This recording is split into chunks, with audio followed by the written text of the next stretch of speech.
Do you want to draw with me? First, we draw the big shapes with a pencil.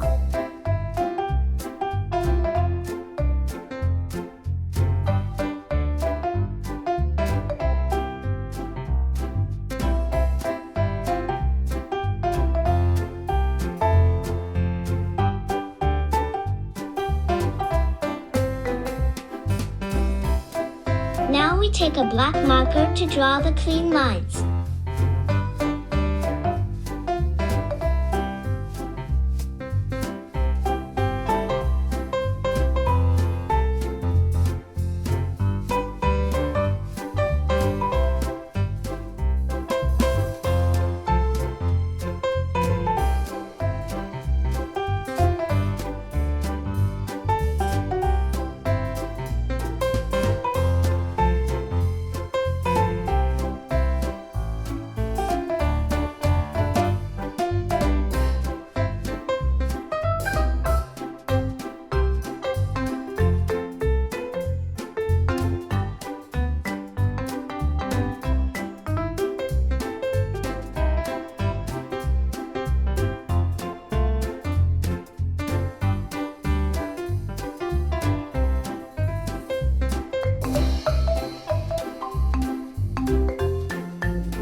Now you can erase the pencil lines and color your drawing.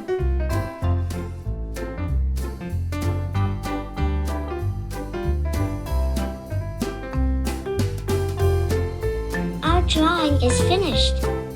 Awesome job!